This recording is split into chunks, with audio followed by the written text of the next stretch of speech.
Hello everyone, welcome to commerce mentor YouTube channel. तो अभी आप लोगों को मैंने जनरल एंट्री का पूरा बेसिक पढ़ा दिया है और अब आज हम इस वीडियो में आगे जनरल एंट्री के प्रैक्टिकल क्वेश्चंस करेंगे, राइट। तो अभी मैं आपको क्लास 11th के लिए जनरल एंट्री का प्रैक्टिकल क्वेश्चन करवा रहा हूँ। जो स्टूडेंट क्लास 11th में है अभी, और स्पेशली मैं ये एमपी बोर्ड के लिए करवा रहा हूँ और शिवलाल की बुक से करवा रहा हूं मैं। ओके, तो एमपी बोर्ड के जो स्टूडेंट भी शिवलाल की बुक से इन क्वेश्चंस को सॉल्व करना चाहते हैं वो इस चैनल के थ्रू आगे भी कर सकते हैं। अभी मैं क्लास 11th के लिए लाइव क्लासेस भी पढ़ाता हूं, तो जिस स्टूडेंट को लाइव क्लासेस भी पढ़ना है क्लास 11th की वो ज्वाइन कर सकते हैं। ओके, तो चलिए विदाउट वेस्टिंग टाइम स्टार्ट करते हैं जनरल एंट्रीज। आप लोगों ने लास्ट वीडियो जरूर देखा होगा जनरल एंट्री का, जहां पर मैंने बेसिक एंट्रीज कैसे करना है, क्या तरीका है, वो सिखा दिया था। तो अभी आइए डायरेक्ट क्वेश्चन करते हैं, ठीक है।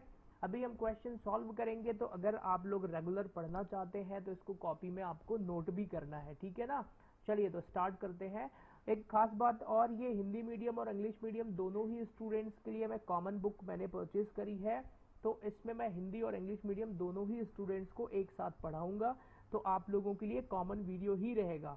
जो हिंदी मीडियम स्टूडेंट्स हैं वो समझें कि अकाउंट्स पे हिंदी में हम क्वेश्चंस नहीं करते हैं, अकाउंट्स में जनरल एंट्री वगैरह सब इंग्लिश में ही की जाएगी, ठीक है। तो वीडियो में हम जो रीडिंग करेंगे क्वेश्चंस को, वो मैं हिंदी इंग्लिश दोनों में रीड कर दिया करूंगा, जिससे सभी को समझ में आ जाए, ठीक है। Okay, so now let's start solving few questions. Question number 1 में आते हैं। यहाँ लिखा हुआ है, record the following transaction in the Sandeep's book. Sandeep's की बुक्स में आपको ये 4 ट्रांजेक्शन रिकॉर्ड करने हैं, मतलब आपको करनी है general entry. Okay, this is question number 1। तो चलिए हम पहले बना लेते हैं जनरल एंट्री। आप सभी लोग मेरे साथ कॉलम खींचिएगा। जनरल का कॉलम मैंने आपको लास्ट क्लास में बताया ही था, फिर भी क्वेश्चन नंबर 1 अभी पहला क्वेश्चन क्यों करवा रहा हूं मैं, इसलिए मैं थोड़ा डिटेल्ड में आपको बता दूंगा, ठीक है। सो दिस इज क्वेश्चन नंबर 1। चलिए पहले जनरल एंट्री के कॉलम खींच लेते हैं। अब आप लोग बताइए जरा, जनरल में कॉलम में क्या क्या आता है। आप लोगों को फॉर्मेट याद हो गया होगा शायद। सबसे पहले हम क्या लिखेंगे यहाँ पे, डेट, राइट। पहला जो कॉलम होता है उसमें यहाँ पर हम लिखेंगे डेट। उसके बाद क्या आ जाएगा, पर्टिकुलर्स। पर्टिकुलर्स में ही हमें एंट्रीज करना है, ठीक है। तो यहाँ पर आ जाएगा पर्टिकुलर्स। फिर एक एडिशनल कॉलम होता है, इसको हम क्या बोलेंगे, LF, लेजर फॉलियो। अब आप कहेंगे सर ये LF क्या है, इसको समझाइए। तो ये मैं आपको बाद में समझा दूंगा what is LF, ledger folio. अभी हम जब लेजर बनाएंगे ना तो वहां मैं डिटेल्ड में समझाऊंगा। अभी के लिए आप इतना मानिए कि इसमें हम लेजर का पेज नंबर लिखते हैं। अब आपको अभी क्योंकि व्हाट इज लेजर मैंने पढ़ाया नहीं है, so don't worry about that. Okay, now फिर यहाँ पे 2 कॉलम होते हैं, one is debit side and second one is credit side. This is LF, ये डेबिट और ये क्रेडिट। मैंने फॉर्मेट भी पहले बताया था, अब हमें डायरेक्ट क्वेश्चन सॉल्व करना है, ठीक है। ओके, तो फर्स्ट क्वेश्चन में जो फर्स्ट एंट्री पढ़ा था हमने, वो क्या पढ़ा है, यहाँ पे डेट दी हुई है आपको 1 जनवरी 2015-16, जो भी ईयर आपकी बुक में हो। तो यहाँ पर 1 जनवरी लिख देता हूँ मैं, डेट। फिर उसके बाद आपको एंट्री करना है। तो पहली एंट्री क्या है, स्टार्टेड बिजनेस विथ कैश, मतलब पैसे से बिजनेस स्टार्ट करा। तो बिजनेस जब भी स्टार्ट करेंगे तो कैश डेबिट में आ जाएगा। तो एंट्री क्या हो जाएगी, cash account debit to capital account. Clear है। This is the first basic journal entry जो आप क्लास 11th में पढ़ना स्टार्ट करते हैं। Cash account debit to capital account. Amount कितना है इसका, 1 लाख रुपीज, 1 लाख रुपए। फिर देखिए सभी लोग जनरल एंट्री करने के बाद आपको नरेशन भी लिखना होता है। अब ये नरेशन क्या होगा, यहाँ से स्टार्ट करेंगे बीइंग। अब जो नए स्टूडेंट हैं, अभी पहली बार इसको पढ़ रहे हैं, तो मैं सजेस्ट करता हूँ कि बीइंग तो लगाना कंपलसरी है। उसके बाद जो क्वेश्चन में लिखा रहता है एज इट इज आप उसको नोट कर सकते हैं। तो देखिए क्या लिखा है वहां पे, being started business with cash, तो वही हम भी लिख देंगे, being started business with cash, ठीक है। आई होप सो आपको फर्स्ट एंट्री समझ में आ गई होगी। मैं स्टार्टिंग के कुछ क्वेश्चंस में नरेशन भी लिखूंगा, बाद में फिर नरेशन तो आप खुद लिखिएगा, ठीक है। तो चलिए फर्स्ट एंट्री आई होप समझ में आ गया होगा। Now move to the second transaction. दूसरा क्या है, bought furniture for cash. Furniture खरीदा नगद में, कितने तारीख की बात है ये, 7 जनवरी को। तो 7 जनवरी मैंने अभी आपको पढ़ाया था, जब भी हम कोई एसेट्स परचेज करते हैं तो एसेट्स ऑलवेज डेबिट होता है। तो फर्नीचर एसेट हो गया ना, तो एंट्री क्या हो जाएगी, furniture account debit, furniture asset होता है, furniture account debit to cash account, ठीक है, टू कैश अकाउंट। अमाउंट कितना है, इसका अमाउंट है 20,000, 20,000 रुपए, ठीक है। फिर अब आगे बढ़ते हैं, इसकी नरेशन क्या हो जाएगी, बीइंग, प्लीज अब आप आगे खुद लिखिएगा, फर्नीचर परचेज, नरेशन आपको खुद से लिखना है, ठीक है। नाउ 2 एंट्री हो गई, move to the third entry. Third entry कौन सी होगी अभी देख लेते हैं। कॉलम अभी आपको पूरा खींचना है, स्केल का यूज करना है। फिर आते हैं परचेज गुड्स, हमने गुड्स परचेज करा है, कितनी तारीख की बात है, 8 जनवरी को। तो यहाँ पर डेट लिखिए 8 जनवरी, और परचेज किया है, क्रय हिंदी में बोलते हैं, तो परचेज हमेशा डेबिट होता है, तो एंट्री क्या हो जाएगी, purchase account debit, purchase account debit. अब 2 में क्या आ जाएगा, टू कैश अकाउंट, हमने कैश पेमेंट करा होगा इसलिए टू कैश अकाउंट क्रेडिट हो जाएगा, ठीक है ना। अमाउंट कितना है, 10,000। नरेशन क्या लिखेंगे, बीइंग गुड्स परचेज, बीइंग, फिर वही परचेज गुड्स या गुड्स परचेज, अब आप लोग लिख लीजिएगा। Now move to the last, sold, sales की एंट्री आप याद करिए क्या होता है, सेल्स ऑलवेज क्रेडिट होता है, 10 जनवरी की बात है, 10 तारीख को, तो सेल्स को कर देंगे क्रेडिट। और गुड्स सोल्ड लिखा है तो हम ये मान के चलेंगे कि उसने कैश ट्रांजेक्शन करा होगा, मतलब पैसा हमारे पास आ रहा है बिजनेस में, ठीक है। तो एंट्री क्या बना देंगे, कैश अकाउंट डेबिट हो जाएगा, cash account debit to sales account, ठीक है। सेल्स ऑलवेज क्रेडिट होता है टू सेल्स अकाउंट। अब इसका अमाउंट कितना है, 2000, 2000 रुपए, ओके। अभी जनरल एंट्री कंप्लीट नहीं हुई है, अभी आप सभी को रुकना है और ध्यान से देखना है। जब भी हम कोई जनरल एंट्री करेंगे तो ऑलवेज हम उसके डेबिट और क्रेडिट साइड का टोटल करेंगे। क्वेश्चन में नहीं बोलता कि डेबिट और क्रेडिट का टोटल करो, बट आपको करना पड़ेगा, ठीक है। तो आपको लिखना पड़ेगा ग्रैंड टोटल, ओके। नाउ इसका टोटल कर देते हैं, तो 1,20,000, 1,30,000 और 2,000, तो टोटल कितना आ जाएगा, 1,32,000, ठीक है। वैसे ये आंसर नहीं होता है इसमें, ठीक है। जनरल एंट्री का आंसर हर एक एंट्री है, ये टोटल कोई आंसर नहीं है, टोटल हम कर लेते हैं बस ऐसे ही, क्लियर है। तो आई होप आपको फर्स्ट क्वेश्चन समझ में आ गया होगा, just note it down and move to the second question. अभी आपके पास आई होप बुक होगी, तो आप लोग सेकंड क्वेश्चन एक बार मेरे साथ रीड करिए, उसमें भी कुछ ट्रांजेक्शंस दिए होंगे जिन्हें हमें जनरल एंट्री में फीड करना है, right. So directly move to the second question. अब सेकंड क्वेश्चन में पहले तो क्या है, बिजनेस खरीदा है, फिर मशीनरी खरीदा है, फिर मशीनरी लगवाने में खर्चा किया है, फिर एक 700 रुपये चोरी हो गए हैं और 50 रुपये का फ्री सैंपल दिया है। तो चलिए एंट्री करते हैं, मतलब अब हमें नॉर्मल एंट्रीज करते जाना है। तो आप बुक रखिएगा सामने, क्योंकि अब मैं क्वेश्चन डिस्प्ले नहीं कराऊंगा, मैं डायरेक्ट करूंगा एंट्री, क्लियर है। तो आइए अब हम देखते हैं क्वेश्चन नंबर सेकंड। पहले अगेन हमें कॉलम बनाना पड़ेगा, तो क्या मैं कॉलम बनाऊं या मैं डायरेक्ट कर दूं। अभी स्टार्टिंग में कुछ क्वेश्चंस में मैं कॉलम बनाऊंगा, उसके बाद फिर मैं डायरेक्ट एंट्री लिखना स्टार्ट कर दूंगा, क्योंकि तब तक आप समझ चुके होंगे। और अभी बिकॉज अभी आप स्टार्टिंग कर रहे हैं, इसलिए मैं हर एंट्रीज में कॉलम बना दूंगा, ठीक है। ऊपर आप हेडिंग जरूर डाल दीजिएगा, जनरल एंट्री, ठीक है। So this is the first column, this is date, again this is particulars, 2 column हो गए। डेट में क्या लिखते हैं, उसमें डेट ही लिखेंगे, पर्टिकुलर्स में क्या लिखेंगे, दिस इज LF, ये LF हो गया। फिर अमाउंट के 2 कॉलम आ जाएंगे, that is DR and CR amount, debit और क्रेडिट अमाउंट। तो यहाँ पर लिख देते हैं डेट, फिर particulars, this is LF, this is DR amount and this is CR amount, okay। चलिए फर्स्ट ट्रांजेक्शन पढ़ते हैं। तो यहाँ लिखा है कि परचेज बिजनेस फॉर 90,000, व्यवसाय को 90,000 रुपए में खरीदा है। Date is not given, transaction number दिया है 1। तो भाई बिजनेस ही खरीद लिया तो बिजनेस परचेज माना जाएगा, तो एंट्री क्या होगी, business purchase account debit, business purchase account debit to cash account, payment करा होगा ना टू कैश अकाउंट, कितना 90,000 रुपए, 90,000। सभी को समझ में आ गया। परचेज ऑलवेज डेबिट, चाहे कुछ भी खरीदे तो यहाँ बिजनेस ही खरीद लिया तो बिजनेस लिख देंगे। नरेशन क्या हो जाएगी, बीइंग बिजनेस परचेज्ड,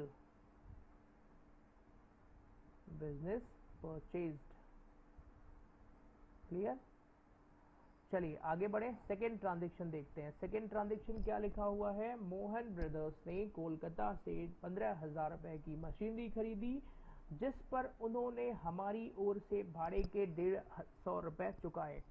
मतलब मोहन ब्रदर्स से हमने मशीनरी खरीदी है 15,000 रुपए की, विच दे पेड, उन्होंने 150 रुपए दिए हैं। ध्यान से सुनिए सभी लोग, उन्होंने दिया है मतलब किन्होंने, मोहन ब्रदर्स ने। तो हमें मोहन ब्रदर्स को कितने पैसे देने हैं अब, 15,000 रुपए प्लस 150 रुपए, 15,150 रुपए। ठीक है, तो एंट्री क्या करेंगे हम, मशीनरी के डेबिट में कितना आएगा 15,000 और जो फ्रेट पेमेंट करा है वो भी उसमें ऐड हो जाता है। अब एक कॉन्सेप्ट समझिए जरा, जब भी हम कोई एसेट्स परचेज करते हैं और एसेट्स को लाने ले जाने और इंस्टॉल करने में जो भी अमाउंट पेमेंट करेंगे वो एसेट्स में इंक्लूड हो जाएगा। तो मशीनरी भी यही मशीनरी में इंक्लूड हो जाएगा वो 150 रुपए। ठीक है, तो एंट्री क्या हो जाएगी, मशीनरी अकाउंट डेबिट हो जाएगा कितने से, 15,150 रुपए। टू में क्या आ जाएगा, उस कस्टमर का नाम क्या है, मोहन ब्रदर्स, उधार खरीदा है उससे, टू मोहन ब्रदर्स। अब आप कहेंगे सर एक बात बताइए, उधार कैसे खरीदा है, कैसे पता चलेगा। तो जब क्वेश्चन में आपको कस्टमर का नाम दिया है और ये नहीं बोल रहा है कि भाई उसको पेमेंट करा है कैश या कुछ भी, तो हम ये मानेंगे कि उधार ही खरीदा है। ठीक है, तो ये हो जाएगा 15,150 रुपए। नरेशन क्या हो जाएगी, being machinery purchase from Mohan brothers. ठीक है, आप इसको खुद करिएगा आगे। Move to the third entry. तो मशीनरी को इंस्टॉल्ड करने में the erection charges of machinery amounted to 450, उसको इंस्टॉलेशन करने में 450 रुपए लगे हैं। तो अब क्या ये कैश पेमेंट करा होगा, हाँ। अगर खर्चे के बारे में कुछ ना बोले तो हम ये मान के चलेंगे कि कैश पेमेंट कर रहे हैं, तो खर्चे को डेबिट करेंगे या मशीनरी को। मैंने अभी समझाया था ना कॉन्सेप्ट, क्या समझाया था कि भाई जिस मशीनरी या जिस एसेट में कुछ अमाउंट लग रहा है वो उस एसेट को ही डेबिट कर देंगे। एंट्री क्या हो जाएगी, machinery account debit, machinery account debit कितने रुपए से डेबिट होगी, 450 से। और टू में क्या आ जाएगा, कैश अकाउंट। अब जो स्टूडेंट कहेंगे सर ये टू कैश क्यों आया, तो भाई हम ये खर्चा कैश पेमेंट ही करते हैं। ठीक है ना, अगर ना करते ना तो वहां भी कस्टमर का नाम दिया होता फिर, तो यहाँ पे आ जाएगा 450। मशीनरी में डेबिट इसलिए किया है क्योंकि वो फिक्स्ड एसेट्स का चार्जेस है उसी में इंक्लूड होता है। ये कॉन्सेप्ट लाइन है। इसकी नरेशन आई होप आप लोग लिख लेंगे। नरेशन क्या होगी, बीइंग इरेक्शन चार्जेस पेड। तो अगली एंट्री पर आते हैं, अभी फोर्थ एंट्री पर। नरेशन आप खुद लिखिएगा। नरेशन सीखना इंपॉर्टेंट नहीं है, वो बाद में भी सीख जाएंगे आप, वो तो डजंट मैटर, अभी एंट्री पर फोकस करना है। फोर्थ एंट्री क्या है, the cashier has stolen 700, now he is absconded. Cashier ने 700 रुपए चुरा लिए हैं। 700 रुपए हमारे चोरी हुए ना, पैसा हमारे बिजनेस से गया तो टू कैश हो जाएगा, लेकिन डेबिट में क्या आएगा, लॉस बाय थेफ्ट। एक नया अकाउंट ओपन कर देंगे, loss by theft account debit. और टू में क्या आ जाएगा, कैश अकाउंट। पैसा तो गया है हमारे पास से, कितने रुपए गए हैं, 700 रुपए और 700 रुपए। बीइंग उसके आगे जो लिखा है वही लिख दीजिएगा, being cashier has stolen cash या लॉस बाय थेफ्ट, जो भी लिखना हो डजंट मैटर। पांचवे पर आते हैं। फिर goods worth ₹50 were distributed as free sample, हमने 50 रुपए का गुड्स फ्री सैंपल दिया है। तो अब जरा सभी लोग, एक कॉन्सेप्ट लाइन है उसको ध्यान से समझिएगा। मान लीजिए कि हमारा जो परचेज होता है वो परचेज ऑलवेज डेबिट होता है। ठीक है ना, हम डेबिट में लिखते हैं। लेकिन अगर हमारा परचेज कम हो रहा है, अब वो कौन कौन से रीजन है कि हमारा परचेज कम होगा। जो भी रीजंस हैं 4-5 मैं बताता हूँ, तो इसकी वजह से परचेस कम होगा और उसको क्रेडिट में लिखते हैं। तो पहला रीजन है भाई फ्री सैंपल। अब ये फ्री सैंपल क्या होता है, मान लीजिए दुकान में हम लेकर आए, हमारे चावल की दुकान है, तो 1 क्विंटल चावल लेकर आए, तो हमारा एक कस्टमर आया, उसको मैंने आधा किलो चावल दे दिया, मैंने कहा ले जा भाई बनाकर देखना, पसंद आए तो पूरा ले जाना। अब वो कस्टमर चावल लेकर तो गया पर वापस नहीं आया, ठीक है, तो हमारा तो 100 किलो प्राइस था ना, अब कम हो गया आधा किलो। ऐसे ही मैंने ना आधा आधा किलो 5 लोगों को दे दिया। तो दिस इज व्हाट, ये मेरा एक तरीके से एडवर्टीजमेंट हो रहा है उस ब्रांड का, फ्री सैंपल, तो मेरा परचेस कम हो गया। तो जब परचेस कम होगा तो हम परचेस को क्रेडिट कर देते हैं। पहला रीजन फ्री सैंपल था। दूसरा रीजन क्या होगा, लॉस ऑफ गुड्स, कोई आग वगैरह लग गई, या फिर परचेज रिटर्न, गुड्स लौटा दिया हो, या फिर चैरिटी में दे दिया हो, दान दे दिया हो, बहुत सारे रीजंस हैं, आगे हम पढ़ेंगे। तो जब भी हमारा परचेस कम होता है हम परचेस को क्रेडिट कर देंगे। तो यहाँ पे एंट्री क्या बन जाएगी, free sample account debit to purchase account, ठीक है, free sample account debit to purchase account.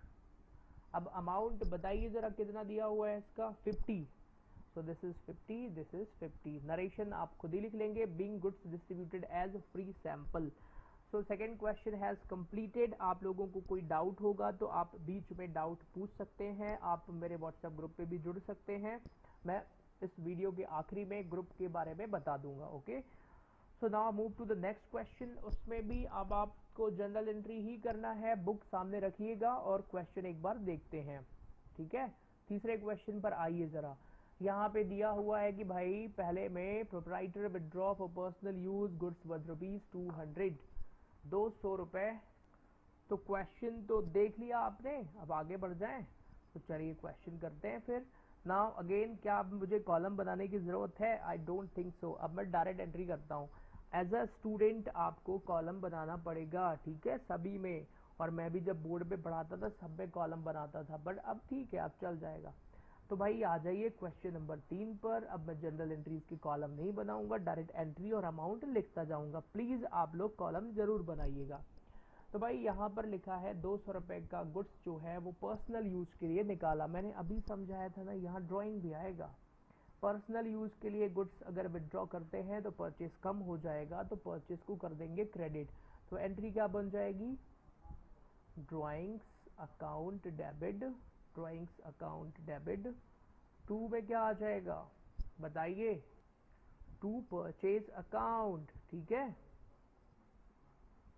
To purchase account. Amount कितना आएगा, डेबिट में 200 रुपए और क्रेडिट में भी 200 रुपए। सभी लोग इसको नोट करिएगा कॉपी में, ओके। रिवीजन में भी आपके लिए ये वीडियोस बहुत हेल्पफुल हो जाएंगे।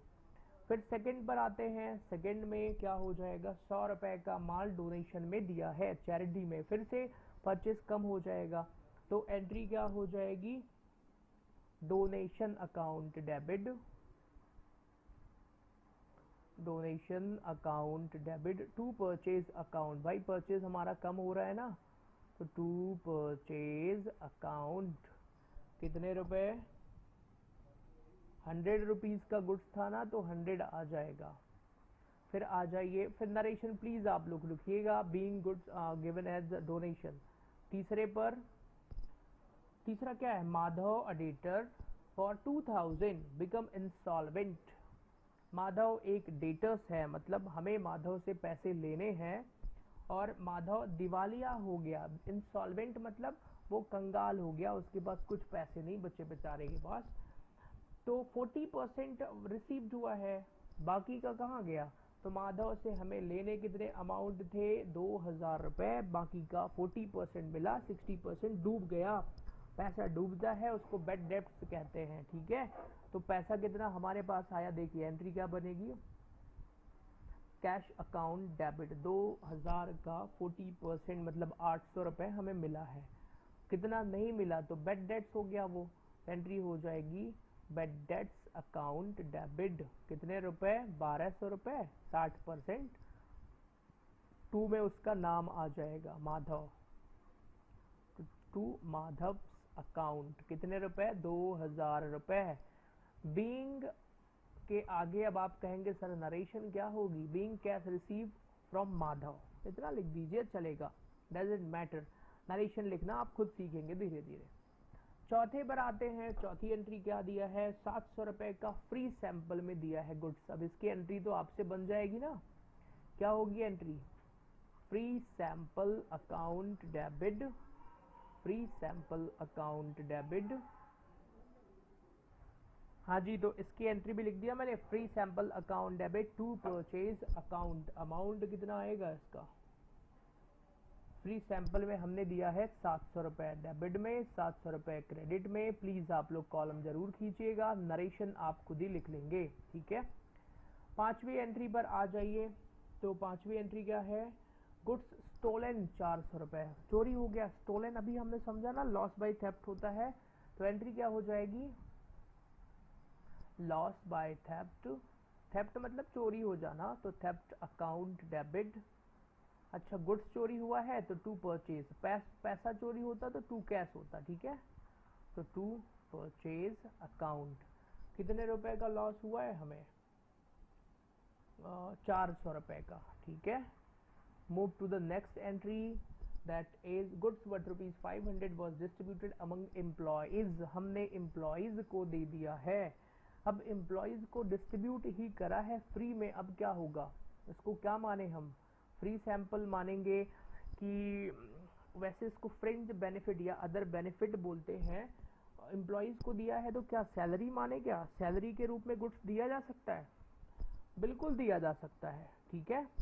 तो मुझे नहीं पता कि बुक राइटर ने या इन्होंने इसको क्या माना होगा, मैं अपने हिसाब से इसको भी क्या मान लूँ, फ्री सैंपल ही मान लूँ, भाई एम्प्लॉइज को दिया है तो फ्री सैंपल ही होगा, तो मैं अपना दिमाग लगा रहा हूँ, मुझे नहीं पता राइटर ने क्या माना होगा, हो सकता है इसको दूसरे टीचर दूसरा भी लिखवा दें, वो भी सही होंगे, तो मैं इसको फ्री सैंपल ही मान लेता हूँ। कुछ लोग सैलरी भी लिखवा सकते हैं, वो भी सही होगा। आप क्या लिखेंगे, आप भी जो मर्जी हो लिखिए, सब सही होगा। तो भाई इसको उन्होंने क्या करा है, एम्प्लॉइज को बांट दिया, मैं सैलरी नहीं मान रहा हूँ, तो मैं इसको क्या मानूंगा, free sample, okay, free sample. कोई टीचर अगर सैलरी भी लिखवाएंगे तो चल जाएगा, free sample account debit to में क्या आ जाएगा, अरे वही टू में परचेज आएगा, टू परचेज अकाउंट। तो भैया इसके जो सोल्यूशन वाले लोग होंगे जिनके पास इसका सोल्यूशन होगा, प्लीज कमेंट करके बताइएगा कि इसमें हमारे राइटर साहब ने क्या माना है, ठीक है ना।